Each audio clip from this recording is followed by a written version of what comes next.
Hello guys, আসসালামু আলাইকুম। সবাই কেমন আছেন? অবশ্যই ভালো আছেন, আল্লাহর রহমতে আপনাদের দোয়ায় আমি অনেক ভালো আছি। আপনারাও ভালো থাকেন, সুস্থ থাকেন, এটাই কামনা করি। তো আজকে অনেক দিন পরে আবার আসলাম বড় ভিডিও নিয়ে আপনাদের সামনে। তো আজকে আমি দেখাবো আমাদের গাছের লিচু। এতদিন আপনারা শর্ট ভিডিওতে দেখছেন যে আমাদের গাছের লিচু কটটি ধরছে। আসলে এত ছোট একটা গাছ আর এত লিচু ধরছে ভাবাই যায় না, সবই আল্লাহর রহমত।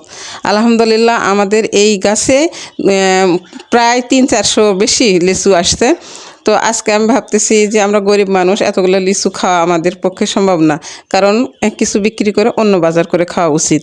এই ভেবে আমি আজকে লিচু বাছাই করে করে কিছু লিচু ছিটতেছি, কারণ হাটে দিব এরকম মানুষ কোথাও খুঁজে পাচ্ছিলাম না। কারণ আমার স্বামী তো জানেন যে অসুস্থ, এক সাইড অবশ, সে এক সাইড দিয়ে কিছুই করতে পারে না, ডান হাত ডান পা দেখেন তো কীভাবে চলতেছে।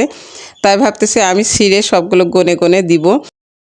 দেখতেছি যে কোন লিচুগুলো বেশি পাকছে, কারণ আমাদের গাছের লিচু একবারে লাল টকটকে লিচু না, একটু সাদাস্টে, একটু কালার আসতেই অমনি মিষ্টি হয়ে যায়, অনেক মিষ্টি আর অনেক সুস্বাদু আমাদের গাছের লিচু। যাই একবার খাইছে অবশ্যই তা কেনার জন্য আবার আসবে, কারণ গতবারেও আমরা বিক্রি করছিলাম।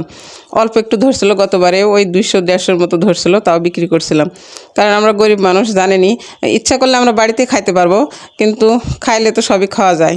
তাই ভাবলাম যে কিছু বিক্রি করে আপনাদের ভাই আর ওষুধ নেওয়া হবে, এই ভেবে আমি ওর কাছে দিলাম। কিছু টাকার ওষুধ নেবে, কিছু একটু বাজার করে হাটটা একটু সরবে, এই জন্য আমি ওর হাতে লিচুগুলো হাটে দিয়ে দেবো। দেখেন এক হাতে সে কিন্তু কাজ করে, দু হাতে করতে পারে না। আপনারা হয়তো ভাববেন যে সব কিছু আন্দাজি কথা বলতেছে, আসলে দেখেন তার চেহারা দেখে, তার বডি টডি দেখে কেউ বলবে না সে অসুস্থ, অথচ সে অসুস্থ, কোনো ভারী কাজ করতে পারে না, সংসারে কোনো দায়িত্ব পালন করতে পারে না। সে আমার উপর দিয়ে সব কিছু চলে।